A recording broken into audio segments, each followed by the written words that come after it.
Hey everyone, and welcome back to my channel. My name is Josh, and this is your stimulus check update for the second stimulus package for Thursday, August 27th. I hope everyone is off to a good and safe Thursday so far. In this video, I'll be discussing both the first and second stimulus check, including with airlines set to lay off thousands of employees, will some type of bailout be coming very soon? I'll also be discussing unemployment, what Republicans and Democrats are now saying about the next relief package, and then I'll be wrapping up this video by answering some of the comments and questions that I received in my previous video.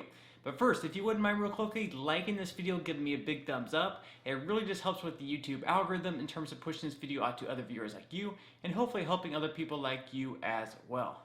Okay, so I'm going to start off today's video by once again going over some updates with the federal unemployment insurance benefits.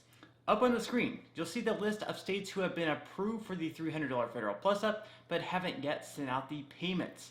Now, according to the White House, it should only take 1 to 2 weeks for states to begin sending out payments once they're approved, but other experts say it could take certain states a bit longer to do so. Missouri has now joined Arizona and Texas in the list of states who have already started sending out the federal benefits once again, and we can only hope that the others are soon to follow. Now, up on the screen, you can see the states who have either applied for the benefits or are currently in the process of applying for the $300 federal plus-up. I am hoping that we see these states all approved by early next week so they can begin sending out payments here soon. And finally, here's the list that we all hate to see.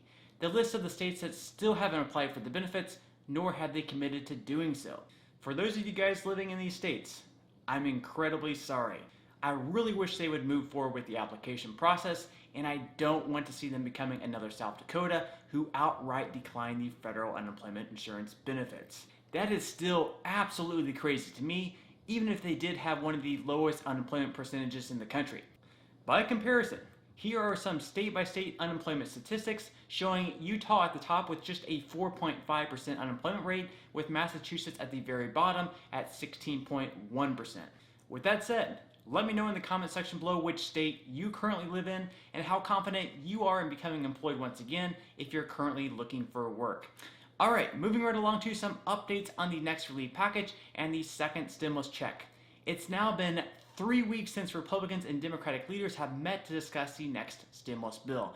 You have to go all the way back to August 7th to find out the last time that they met, when talks ended in a pretty bitter fashion, which resulted in President Trump swooping in and passing an executive order to extend the federal unemployment insurance benefits the following day. Now, unfortunately, his executive actions did not enable him to send out another round of stimulus checks, so it left many Americans who don't receive the unemployment benefits wanting a little bit more. Now, as of late, the White House Chief of Staff, Mark Meadows, has been reaching out to House Speaker Nancy Pelosi in order to restart negotiations in the next relief package. Unfortunately, Meadows has only heard crickets since reaching out to Pelosi, as she has so far ignored those requests.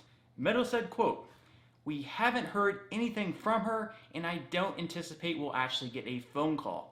Meadows then went on to say that he seriously doubts Pelosi will restart talks until later in September when the next spending bill rolls around.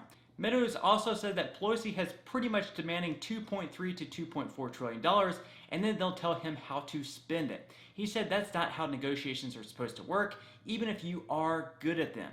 Now, Meadows did say that there is a lot of common ground between Republicans and Democrats. If you remember, both the Democrats and the Republicans do want a second round of stimulus checks, but that it's basically Nancy Pelosi holding up the bill. That's Mark Meadows' words, not mine. Now, when Meadows was asked if the government could possibly shut down at the end of September, Meadows said that no one wants to see the government shut down. So, at this point, it's more than likely that if the next relief package does get passed, it will include a second round of stimulus checks, an extension of the federal unemployment insurance benefits, food assistance, aid for schools, aid for small businesses, and aid for the Postal Service. Now, one interesting thing that I must note is that American Airlines recently said that they plan to lay off close to 20,000 employees if they don't receive some type of relief in the next stimulus package. Meadows said that he's talked to some of the bigger airlines and that the White House has considered taking further executive action if Congress is not going to work together to get a bill passed to provide assistance for those airlines. Meadows said, quote, "If Congress is not going to work, this president is going to get to work and solve some problems. Hopefully we can help the airlines and keep some of those employees from being furloughed. Now, whether you're a fan of bailouts or not, you do have to consider this is keeping more people from being unemployed.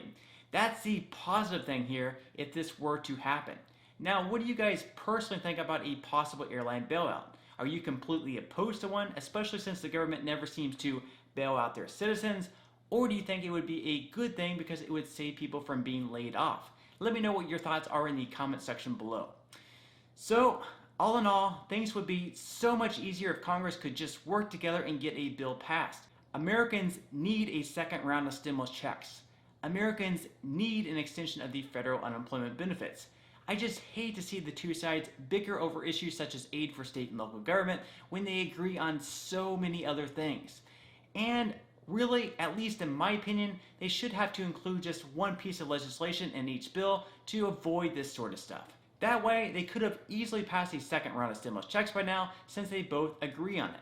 They wouldn't be able to include their hidden political agendas into the bill, beefing them up to trillions of dollars.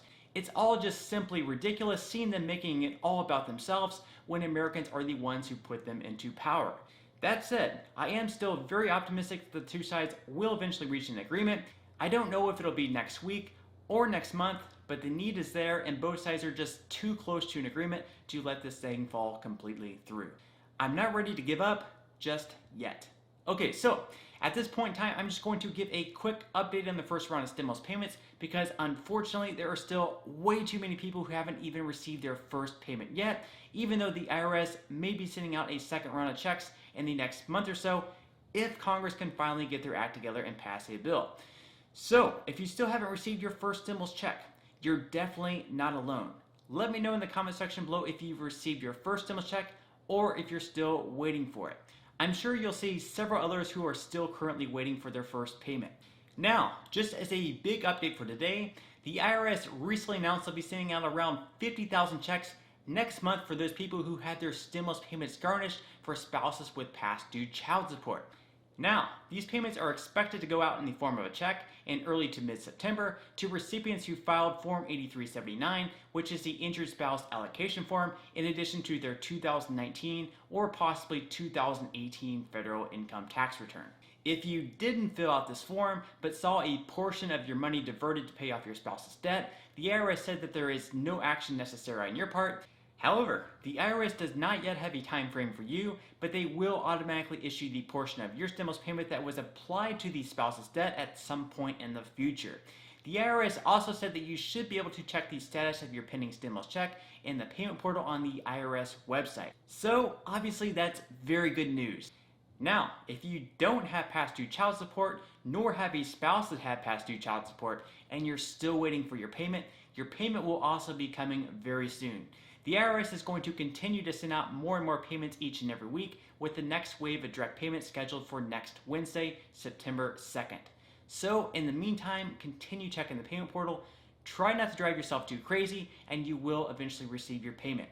Also, one thing that I would keep in mind is whether you were claimed as a dependent or not on someone else's tax returns. Unfortunately, if you were claimed as a dependent on someone else's tax returns, then you would not have been eligible for the first stimulus payment, and I've seen a lot of people unknowingly claimed by a family member, and that's why they still haven't received their first stimulus check.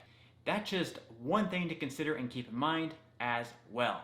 Finally, if you're an expat living abroad and have a non-US based bank account, the IRS did send out checks a couple of weeks ago, so you should be receiving your payment in the mail here shortly. The reason they had to send a check instead of a direct deposit is because for whatever reason, they're unable to directly deposit payments into non-US based banks. Now, if you do have a US based bank, then you should have received your payment already a couple weeks back, so I would encourage you to check the payment portal if you're still currently waiting at this point in time. Alright, so now I'm just going to answer some of the comments and questions that I received in my previous video, and if you have any other comments or questions for me, feel free to leave them in the comment section below. I do try to respond to as many of the comments and questions as I possibly can, but for those comments and questions I'm not able to respond to, I do try to pick some of the more popular ones to answer in the next video in video form. Okay, so without further ado, let me go ahead and jump into the first question of today's video, which is from Pat. Pat says, do retirees who are claimed as dependents qualify for the second stimulus check? Okay, thank you so much for your question, Pat. And yes, if there is a second stimulus check, then retirees who are claimed as dependents on someone else's tax returns would be eligible for the second stimulus check. In the first check, if you remember, dependents over the age of 17 were not eligible to receive anything. This was quite unfortunate because it left people like college students and other adult dependents without receiving even a dime. However, so far, in the proposals that we have seen by both the Democrats and the Republicans, dependents over the age of 17 would be eligible to receive a stimulus check. In the Democrats' HEROES Act proposal, all dependents would be eligible to receive $1,200, and in the Republicans' HEALS Act proposal, all dependents, even the ones over the age of 17, would be eligible to receive $500. So, at the very least, dependents should receive $500, and it's quite possible they may even receive as much as $1,200. Okay, moving right along to the next question of today's video, which is from Prissy. Prissy says, how about an update for those on SSI and SSDI who did not get the $500 per dependent? Alright, thank you so much for your question, Prissy. And if you're on SSI or SSDI and didn't receive the $500 for each dependent, then the IRS recently noted that you should receive the $500 by mid-October at latest. Of course, in order to receive the $500, you must fill out the non-filers tool to claim your dependents if you don't usually file a tax return. Otherwise, you'll have to wait all the way until next year to claim the $500 credit on your tax return. Now, if you've already used the non-filers tool to claim your dependents, then no further action is required on your part to receive the payment. It's also quite possible that you may receive the $500 even before October, as I've seen more and more people receiving the funds over the past few weeks, which of course is very, very good news. Alright, so on that note, I'm going to go ahead and wrap up this video. If you did enjoy the content in this video and you'd like to see more videos like it, please consider subscribing to my YouTube channel. It is completely free to do so, and it's a great support to me. Also, if you'd like to receive 2 free stocks from Webull, with the second free stock being valued all the way up to $1,400, please feel free to claim those 2 free stocks by clicking the link in the description box below. And until next time, I'll see you guys, and I hope you have a great day today.